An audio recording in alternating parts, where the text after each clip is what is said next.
Bem-vindo à emissão de hoje, bem-vinda Ludmila. Obrigada. Como é que estamos para esta semana? O que é que os nossos telespectadores podem ver? Temos um ponto de vista com Carlos de Jesus e um pequeno debate sobre o Mundial 2014 com o Norberto Aguiar e o Arlindo Vieira. E ainda, como é de hábito, o Dr. Gregório Zlotnick vai estar com a sua Cápsula América e a entrevista com Sílvia Garcia, uma portuguesa na política do Quebec. Fique connosco, na próxima hora, vai ver que vai gostar.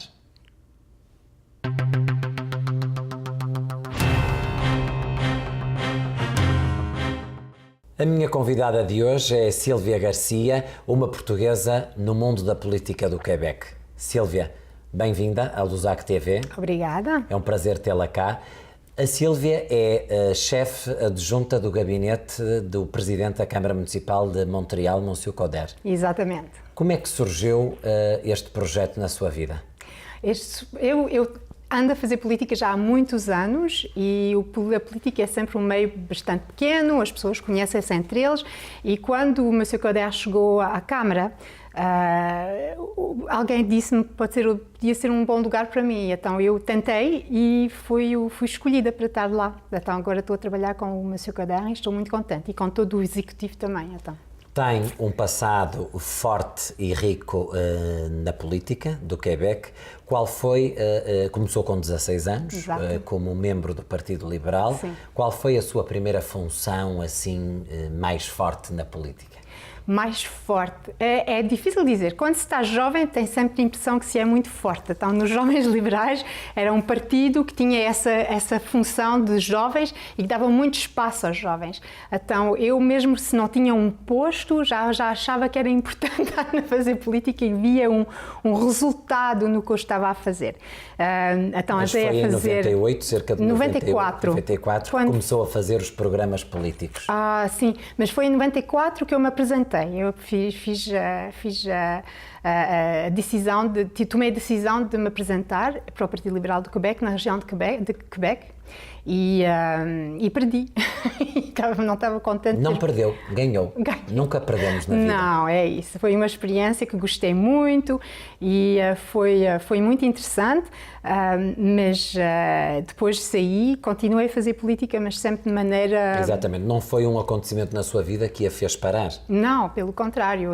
Desde os 16 anos que eu fazia política ao nível, era um hobby para mim. Eu durante a semana estudava e no fim de semana fazia política. Então, e continuei. É engraçado que a Sílvia tem um processo que começou com estudos completamente diferentes daqueles que é a política. Começou como engenheira civil e arquiteta. O seu pai teve alguma influência nestes seus estudos? Sim. O meu pai tinha o escritório dele de arquitetura e eu cresci com o meu pai a estudar em arquitetura, eu vivia na arquitetura, então, logicamente, tinha uma atração pela arquitetura. Mas quando fui trabalhar com o meu pai, trabalhei com ele uns 5 anos, a atração da política foi mais forte e foi nessa altura. Mas o bichinho começou aos 16 anos? Sim, com certeza. Já estava lá, o bichinho já estava bem preso.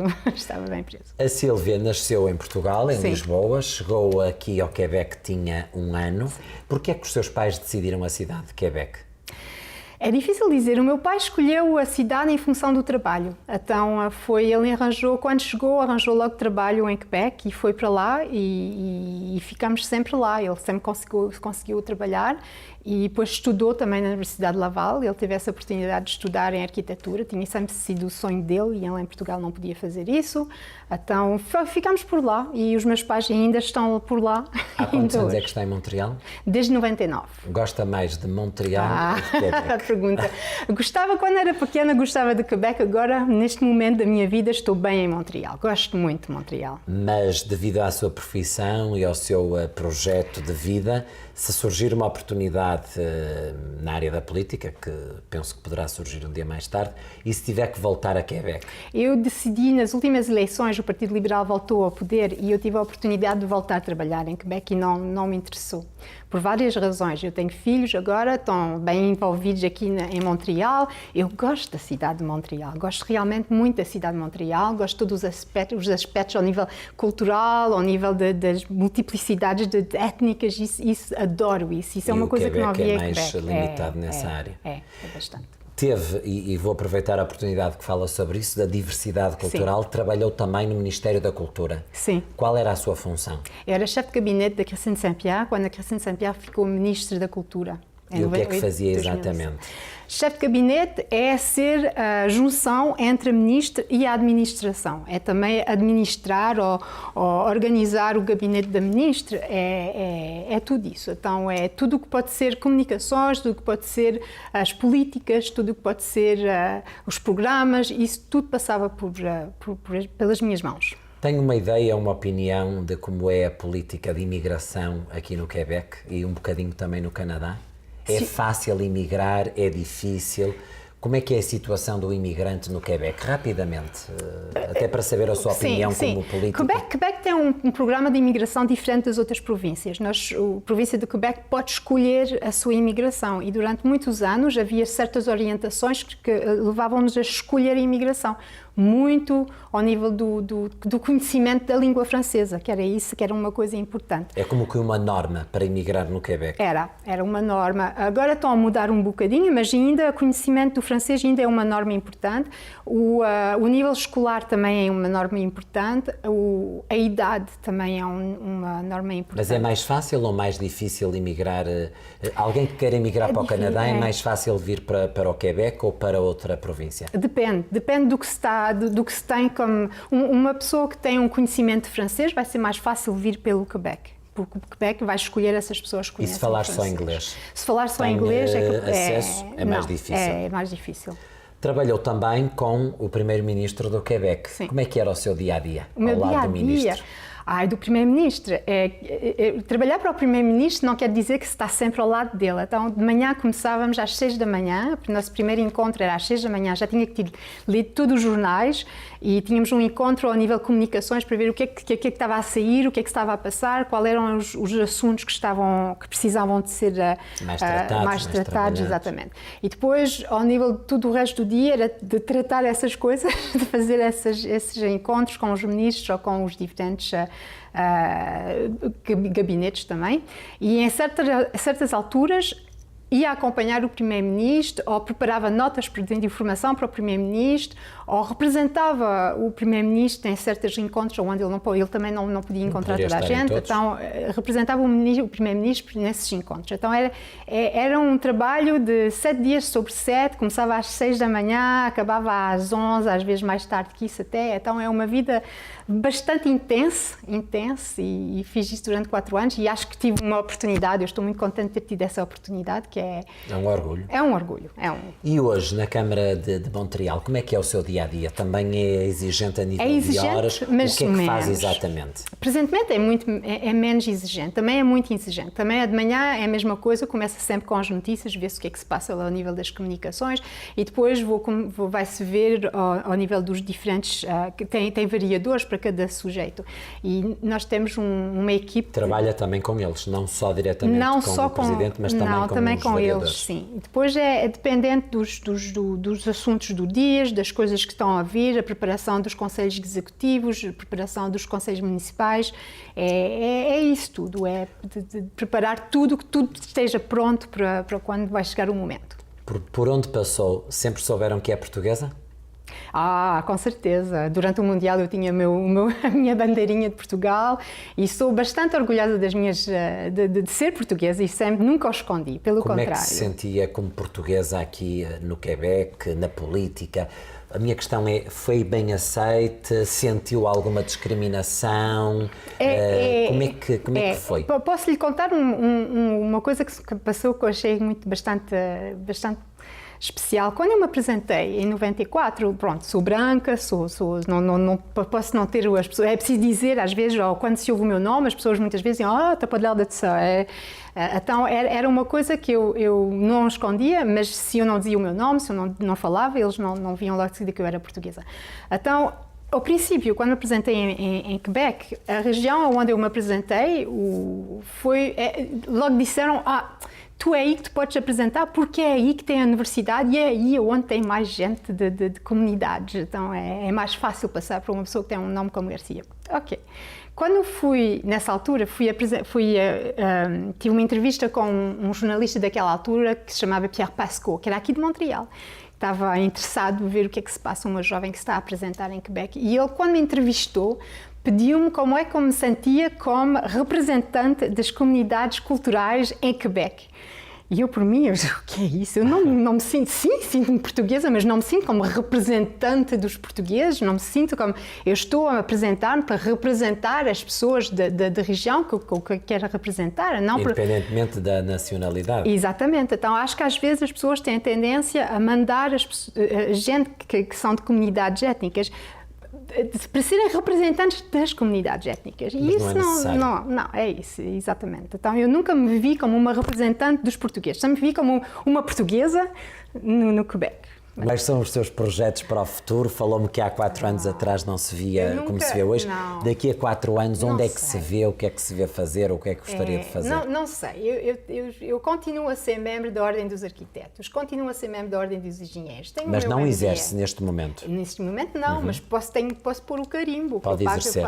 Tenho direito. E tenho continuado sempre a estar há dias para poder fazer isso. Mas tem algum sonho, algum objetivo ainda a realizar, quer na política ou não? Na política não. Daqui a uns anos, o que é que Daqui a pensa? uns anos, quero trabalhar com o meu pai ao nível do vinho. Ele está a lançar-se no vinho, com figos e com vinhas, e então gostava que dentro de 4 anos eu tivesse de trabalhar mais tempo com ele, pudesse estar mais tempo com ele a fazer um bom vinho, com uva quebecoise, mas à maneira com jeitinho português. É um projeto novo. Não, sim, há uns anos. Eu sempre disse que fazia isso quando ia ser velha e excêntrica, mas acho que vou poder fazer isso antes disso. Silvia, foi um prazer conversar consigo. Espero voltar a encontrar-me consigo para falar de outros projetos, porque é uma mulher cheia de projetos. Portanto, vamos seguramente voltar-nos a encontrar. Muito obrigado. Cumprimentos ao seu pai, que estivemos juntos na festa da Lusac TV. Sim. Foi um prazer ter conhecido e falar com ele. Cumprimentos também a si e, claro, a todos os telespectadores que nos acompanham semana a semana aqui na Lusac TV. Até já.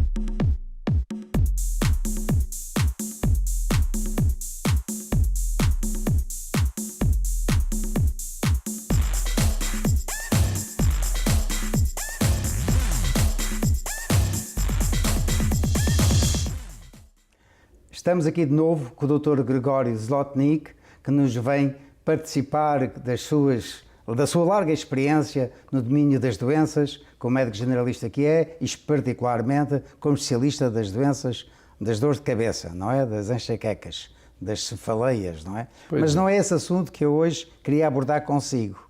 Queria falar-lhe num assunto que me parece, não sei se estou errado, o senhor confirmará, que é um bocado constante nas camadas imigrantes. Nós sabemos que na vida de hoje, na vida moderna de hoje, há certas doenças que são mais propícias do que outras. E uma delas é essa que me quero referir, é a falta de sono.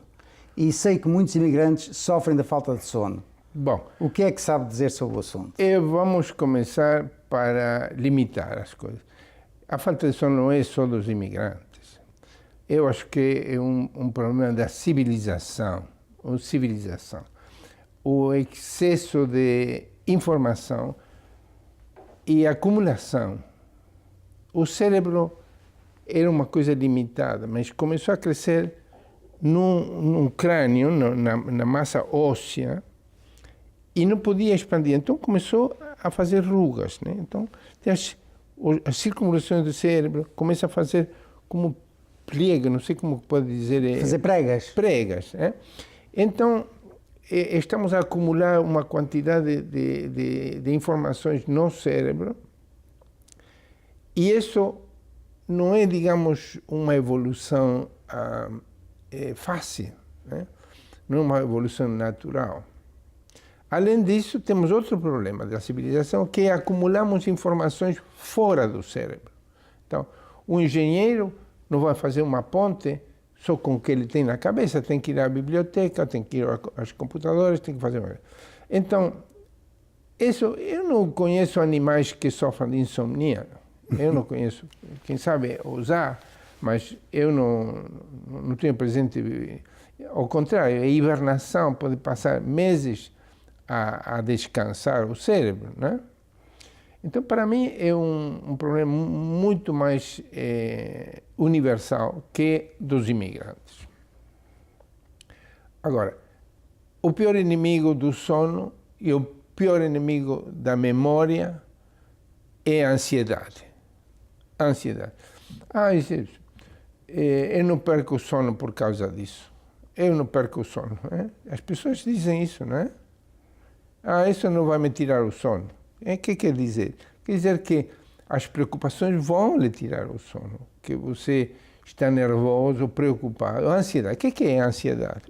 A ansiedade é o medo, mas um medo indefinido. Então, quando uma pessoa vem com uma faca, com uma arma, lhe atacar, é um medo, mas você conhece, sabe. Até pode deduzir rapidamente qual é a melhor saída desse perigo. Em câmbio, quando você tem um medo inespecífico, que não é claro, chama-se ansiedade. Então, ansioso. O que quer dizer? Bom, que eu não tenho dinheiro no banco para pagar a hipoteca, que falaram que vão fechar a fábrica e que vou perder o emprego. Aí, então, toda uma série de coisas automáticas passam pelo cérebro dessa pessoa e depois não vai dormir. Há um certo número de circunstâncias, portanto, da vida moderna de que toda a gente sofre, não apenas os imigrantes, estamos de acordo. Mas, claro, com os imigrantes também temos de ter em consideração que o facto de terem sido transplantados para uma nova sociedade, para uma nova vida, uma nova aprendizagem da nova sociedade, por vezes também traz também uma fonte dessa ansiedade que por si explica, portanto, um certo número de... Mas não há também certos produtos, por exemplo, como o café ou outros excitantes, que provocam essa falta de sono? Ou por vezes há pessoas que não têm falta de sono, isto é, que dormem rapidamente, mas têm sonos muito curtos? Isso é muito interessante. O café é um estimulante muito poderoso, muito mais importante do que a gente pensa. E o efeito não é imediato. Vou tomar um café e vou ficar acordado. Não. O efeito maior é através de uma reação química no cérebro que aumenta a fonte de energia. E pode aparecer 5, 6, 7 horas depois de ter bebido o café. O álcool, ao contrário, faz dormir, mas o sono profundo é muito mais curto. Acorda mais cedo, embora vai dormir mais rápido, vai amorcer, como vamos dizer, vai começar a dormir mais rapidamente, mas vai acordar também mais frequentemente e às vezes mais cedo. São essas pessoas que dizem que dormem a correr porque dormem pouco tempo. Tem pouco tempo, tem que dormir rápido. Um conselho mais lógico, elemental, é ter uma higiene cerebral. Cuidar limitar a exposição ao estresse, detectar rapidamente por que eu estou nervoso, por que eu estou preocupado, o que é que me preocupa. Às vezes precisa ajuda médica para dar um medicamento que vai lhe calmar, se a problemática é temporária, ou se é um problema de base, nervosa porque uma pessoa que foi sensibilizada, você teve um problema econômico há 2 anos, e depois teve uma falência 2 anos depois, e depois, quando ele fala em dinheiro e que vai lhe faltar dinheiro, fica muito nervoso, muito preocupado por causa dessa experiência anterior. E às vezes desencadeia coisas que não são lógicas por causa da memória. Porque a memória realmente é muito tributária da falta de sono. E exatamente. Bom, Então, está tudo ligado. Depois tem a genética também. Tem pessoas que têm baterias no cérebro muito grandes e muito lentas, e outras pessoas que têm as baterias de 9 volts e estão muito rápidas e descarregam também muito rápido. Então, precisa... É a contrapartida. Descanso. Né? E o descanso, às vezes, é possível, às vezes... Mas em relação aos medicamentos que falou, que podem ajudar temporariamente o sono, não há o perigo da habituação? Há muito. muito. A pessoa se viciar na... Tudo o que afeta o sistema nervoso, há perigo de habituação. E na história, os medicamentos, opiáceos, café, álcool, são bebidas, são elementos muito antigos. Por que persistem até agora? Porque o ser humano gosta de alterar o seu cérebro. Gosta da excitação. Da excitação ou da calma também. Ou da calma. Né? Quando é muito difícil e começa a alterar a vida da família ou do trabalho, aí tem que pedir ajuda. Aí tem que pedir ajuda. O médico de família, primeira etapa, segundo psiquiatra, terceiro psicólogo e às vezes o padre, né? Ou na religião, na filosofia, no yoga. São formas de ajudar o paciente. O mais importante de toda essa história é reconhecer. É reconhecer qual é a causa que está subjacente Estou à mal falta de sono. e não estou a funcionar como eu vou buscar ajuda. Ok. Espero que os nossos telespectadores tenham compreendido a sua mensagem e que, como sempre, voltem a escutar o nosso programa e ouvir os conselhos muito bem avisados do Dr. Gregório Zlotnick. Gregório Zlotnick, muito obrigado por mais esta entrevista para a Lusac TV. Obrigado.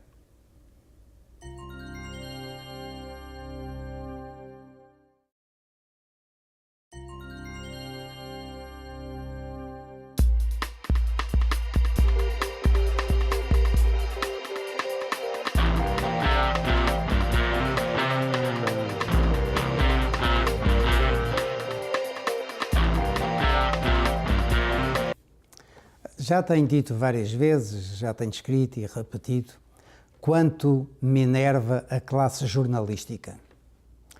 Sobretudo aquela classe jornalística que eu sei que é obrigada a alimentar as notícias 24 horas por dia por causa dos canais em notícias contínuas.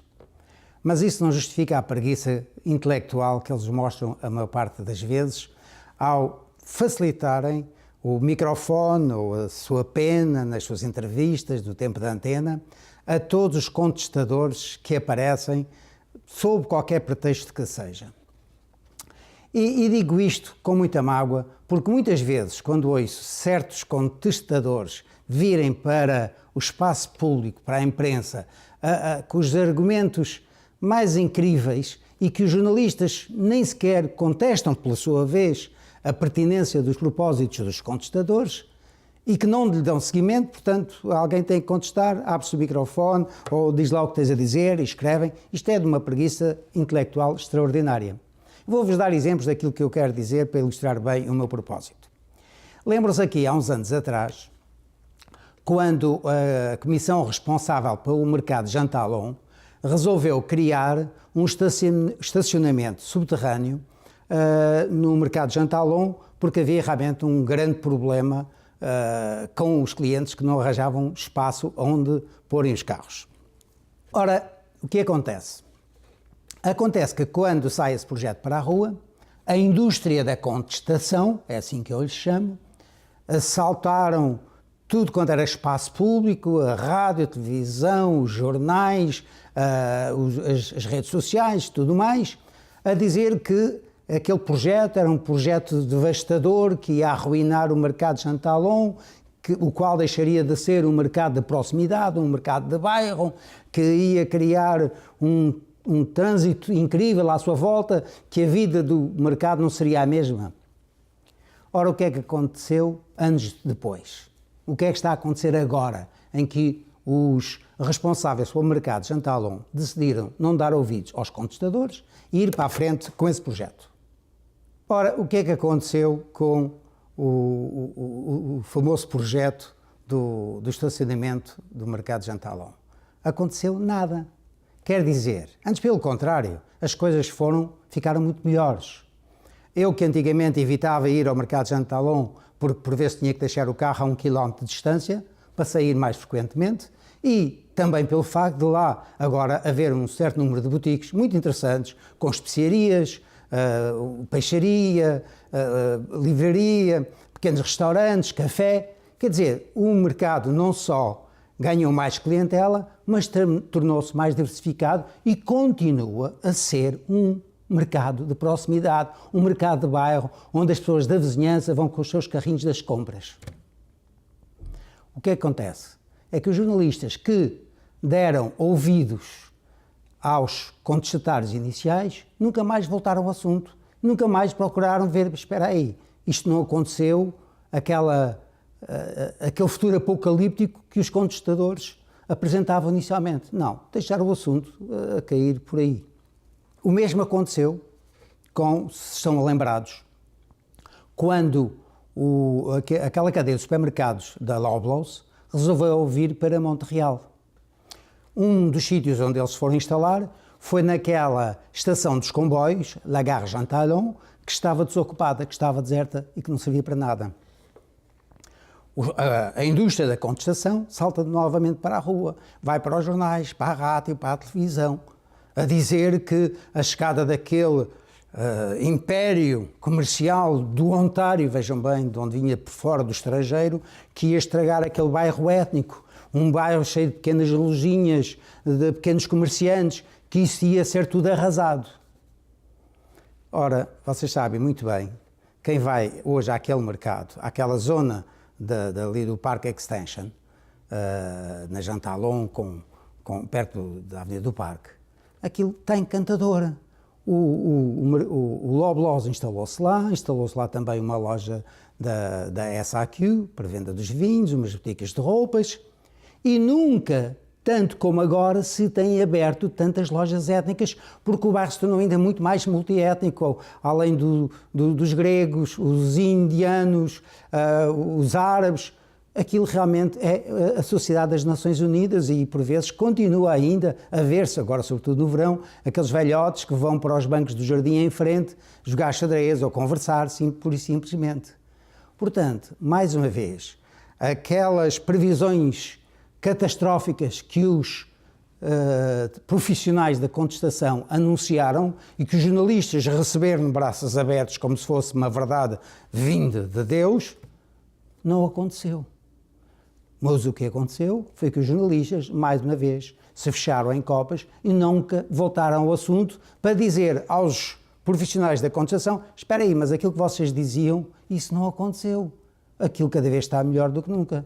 O mesmo se pode dizer, nesta mesma linha de ideias, todas as desgraças que iriam acontecer no Quebec se o Walmart um dia abrisse uma loja aqui nesta terra.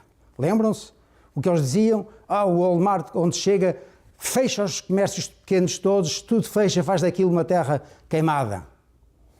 Ora, há várias lojas do Walmart aqui nos arredores de Montreal e ninguém deu por isso. Quem lá vai, vai, quem não vai, não vai. Mas estes profissionais da contestação arranjam sempre motivo para alimentar o assunto. E os nossos jornalistas, preguiçosamente, aceitam a contestação sem sequer lhes opor, por sua vez, outros argumentos que ponham em causa essa contestação. Infelizmente, nem sempre os responsáveis por estas iniciativas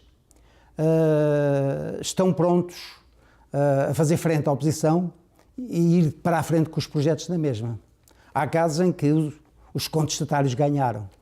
E um dos casos mais graves em que isso aconteceu, por exemplo, foi quando o Cirque du Soleil quis fazer um centro de atrações juntamente com o Casino de Montreal, naquela zona velha da cidade, no centro da cidade, Pointe Saint-Charles, que é uma zona degradada, para fazer realmente um centro de atrações turístico, onde pudesse ir buscar aqueles que realmente têm dinheiro, que são os americanos.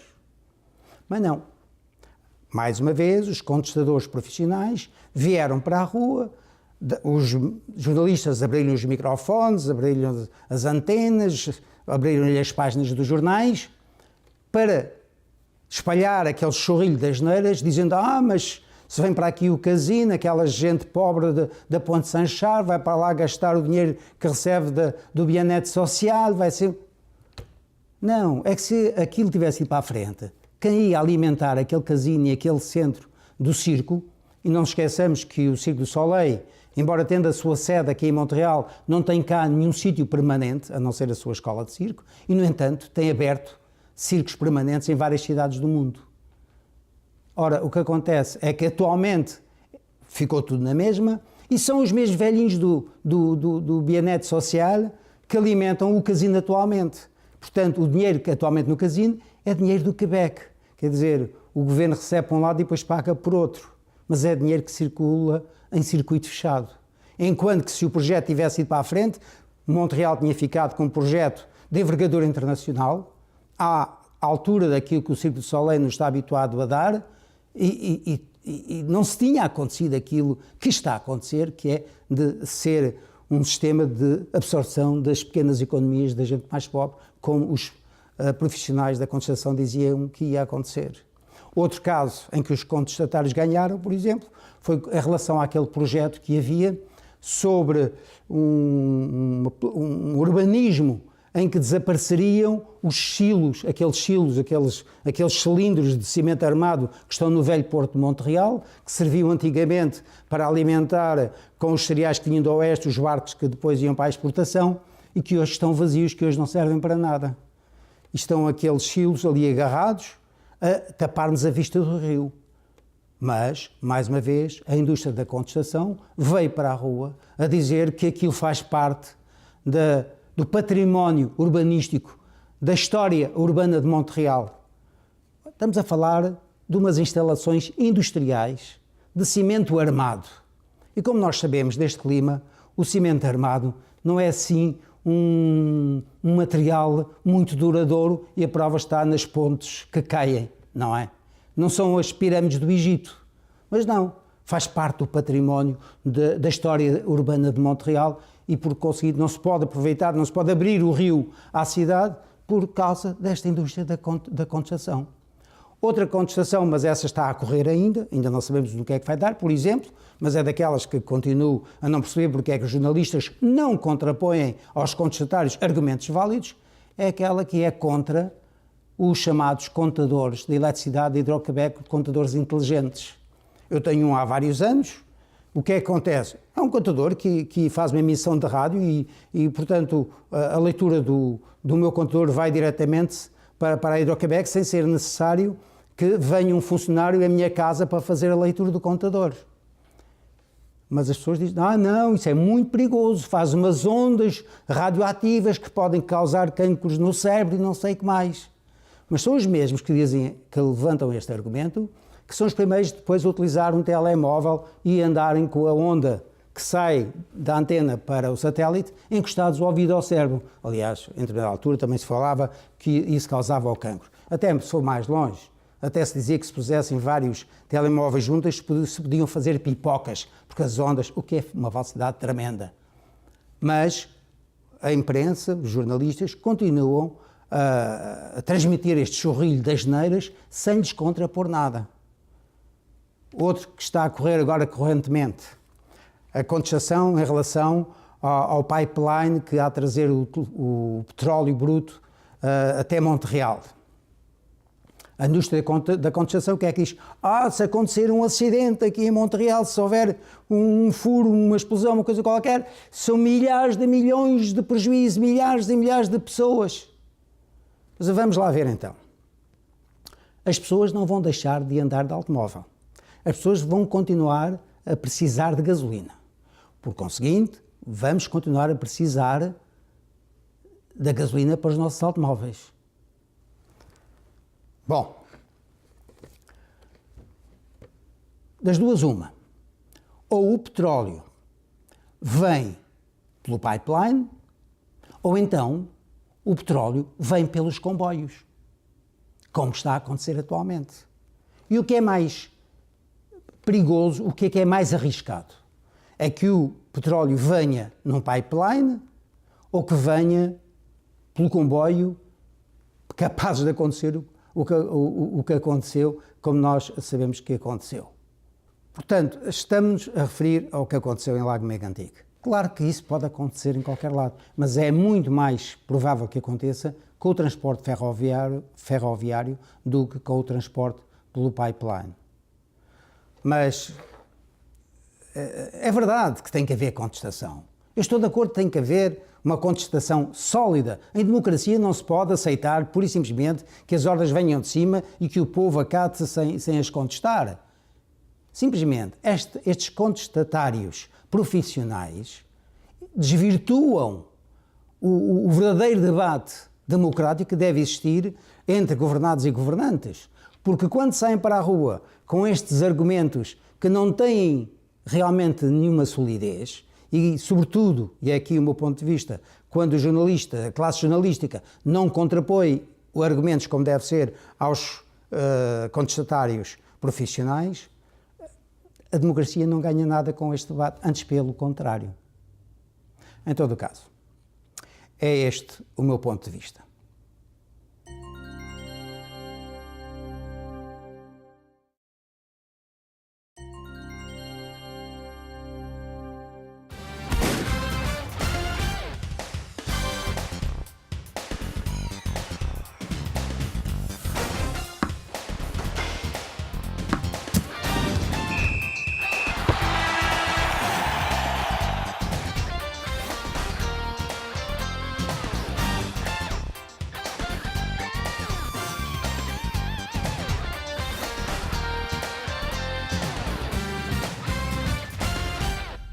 Hoje, no nosso espaço de desporto, vamos assistir a um pequeno debate sobre o Campeonato do Mundo com Norberto Aguiar, produtor da Lusac TV e chefe da redação do Lusopress, e Arlindo Vieira, que até há pouco tempo foi diretor da Rádio Centro-Ville.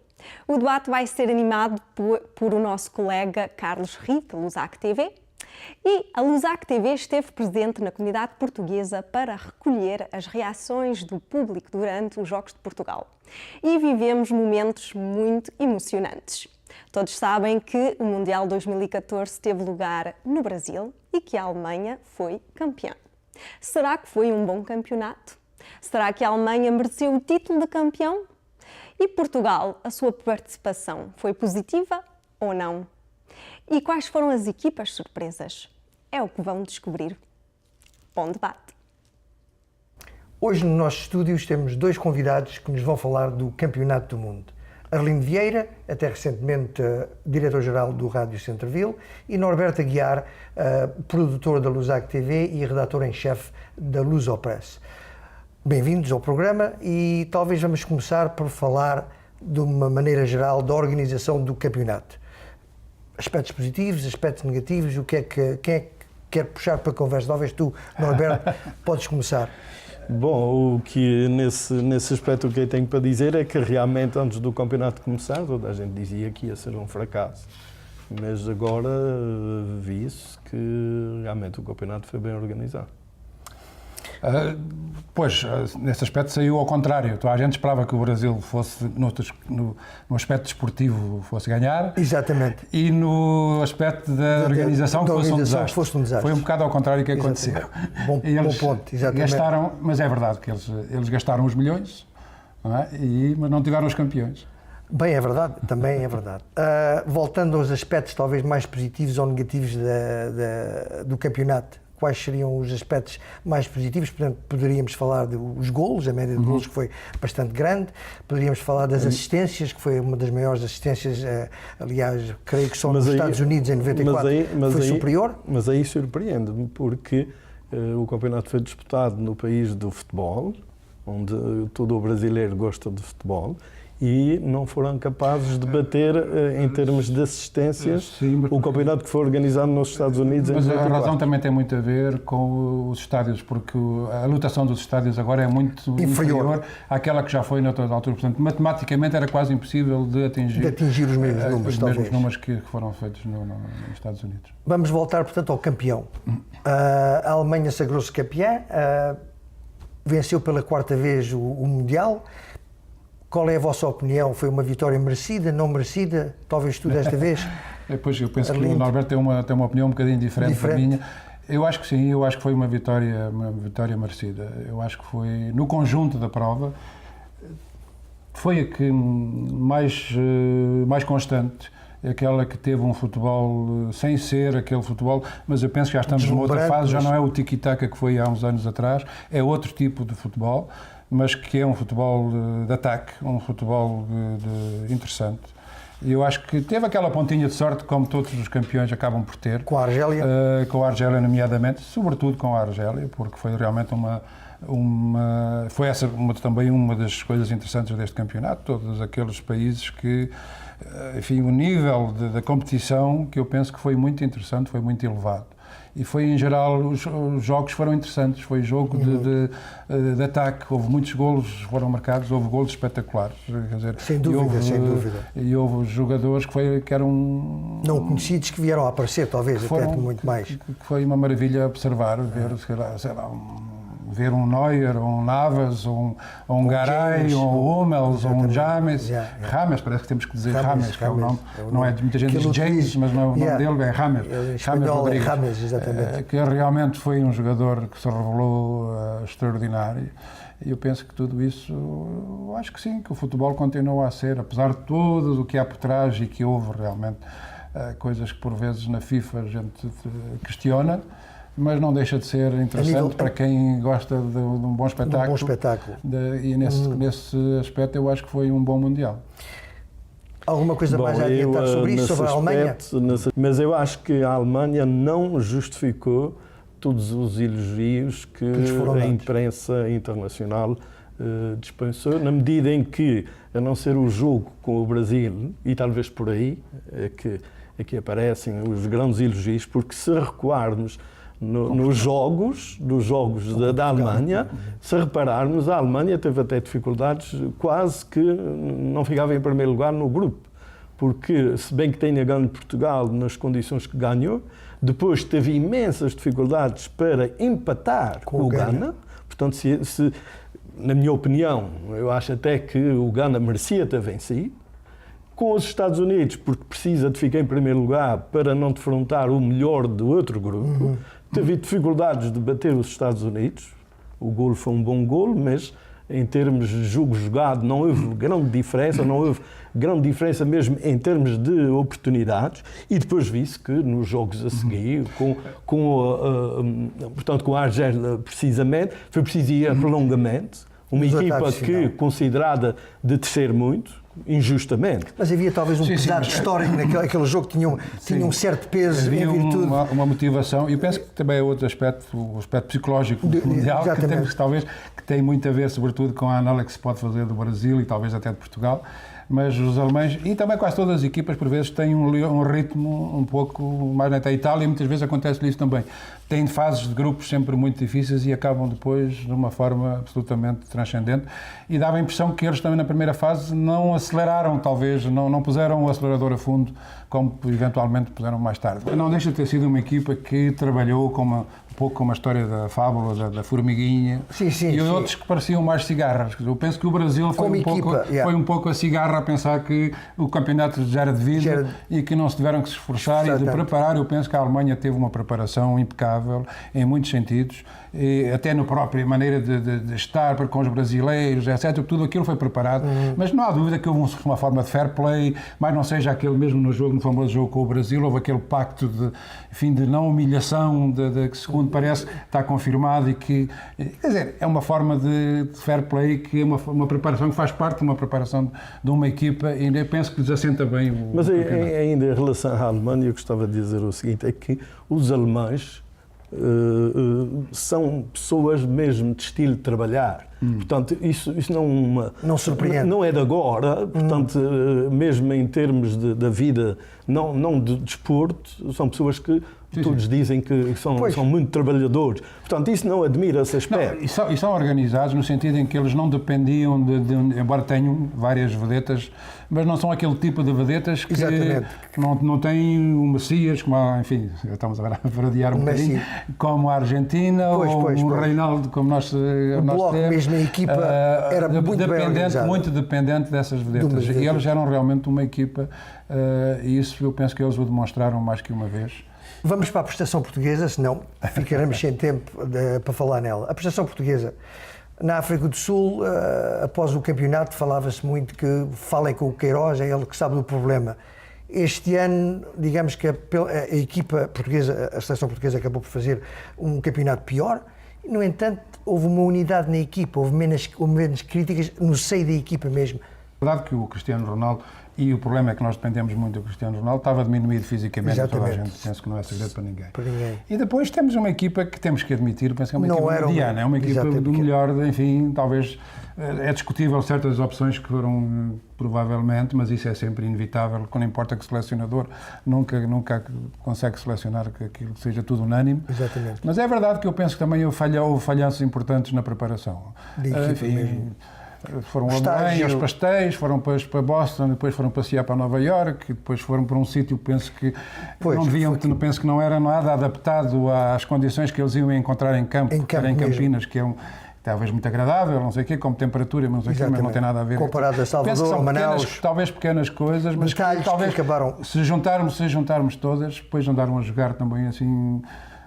Mas isto todos fazem, não é? Um pouco a feijões, mas quer dizer, eu penso que a preparação não foi suficientemente... O treinador, Paulo Bento, vai continuar, a Federação Portuguesa já se pronunciou, vai continuar até 2016, portanto, Fernando Gomes, pelo menos, achas que poderá haver ainda uma chicotada psicológica nesse lado? Sim, provavelmente agora, para já, pensas que sim, mas não estou convencido que ele possa necessariamente...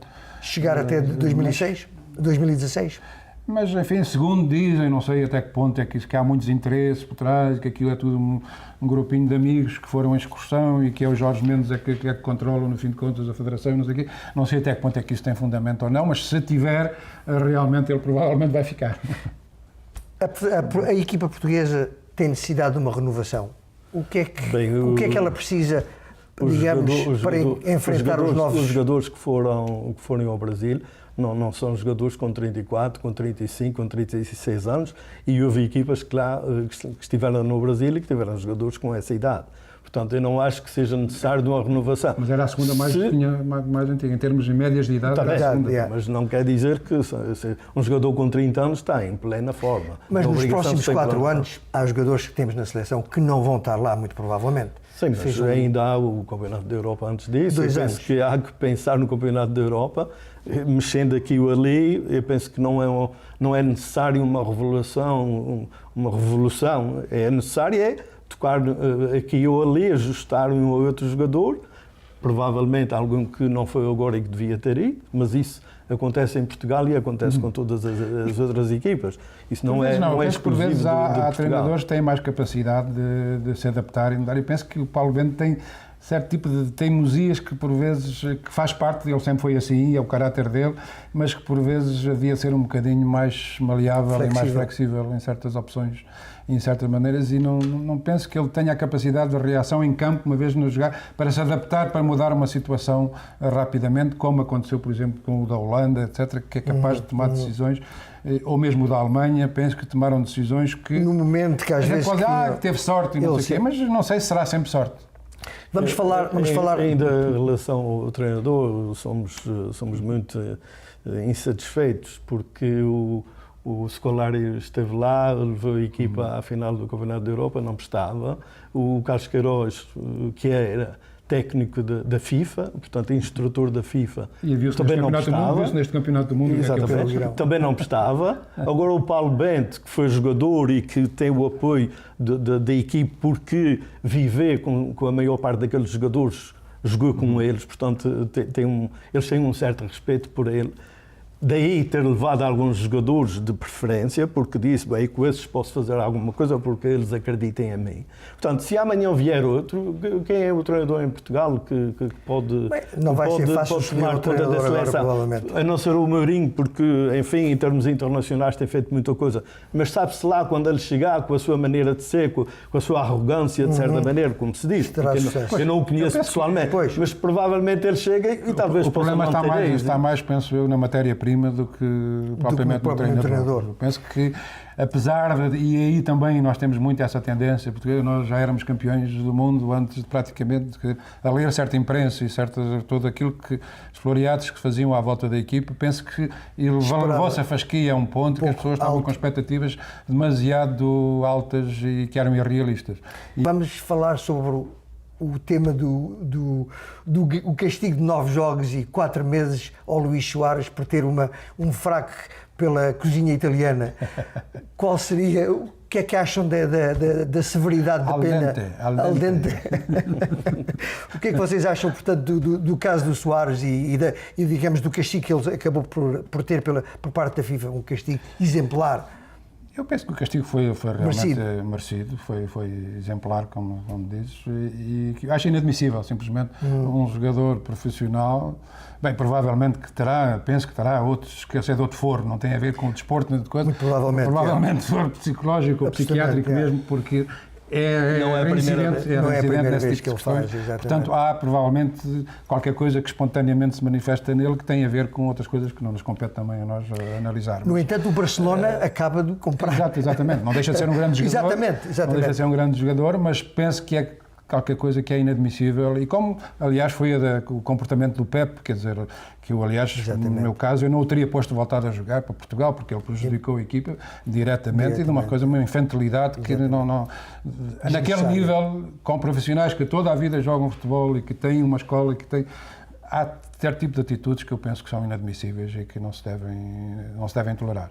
Em relação ao Soares, eu acho que sim, ele tem que pagar por aquilo que fez, mas acho que foi demasiado porque tem havido jogadores que, de propósito, procurem as pernas dos adversários, inclusivamente lesionam os jogadores de forma grave, e que não são tão diferentes como... Sim, portanto, eu acho que não é baseado nisso que nós podemos agora dizer que ele devia ter tido menos. Eu penso que os outros é que não têm a punição que devia ser justa. Mas no caso dele eu penso que até foi, embora ele venha sempre, que foi provocado, mas isso é clássico e é típico de, foi ele, foi o outro que me provocou, como o Pepe disse, foi o outro que andou a provocá-lo e não sei o quê, mas isso não pode ser justificação. Eu achei curioso o Chiellini, que foi mordido, a vítima, exatamente, após o castigo ser anunciado, que ele próprio acabou por dizer que achava o castigo severo demais. Bem, eu também sou dessa opinião. Que fechar, porque finalmente acabámos por nos alongar um pouco demasiado. Muito obrigada por cá ter vindo e nós vamos voltar em breve. E já chegamos ao fim do nosso programa. É verdade, Ludmila. Espero que tenham gostado. Já sabe que pode contar connosco todas as segundas-feiras, às 21h. E, Ludmila, a telenovela? Sim, é para relembrar que a telenovela Bem-vindos a Beirais continua em repetição, mas que no mês de setembro haverá uma nova telenovela que se chama Pai à Força. Estás ansiosa por ver a nova telenovela? Sim, claro. Muito bem, eu também e os nossos telespectadores com certeza que também querem ver esse Pai. Ludmila, desejo-te uma boa semana. Para ti também e para vocês também. Exatamente, e a não esquecer, seja nosso amigo no Facebook, Lusac TV. É fácil de nos encontrar e vai ver que vai gostar de ser nosso amigo. Boa semana. Até para a semana.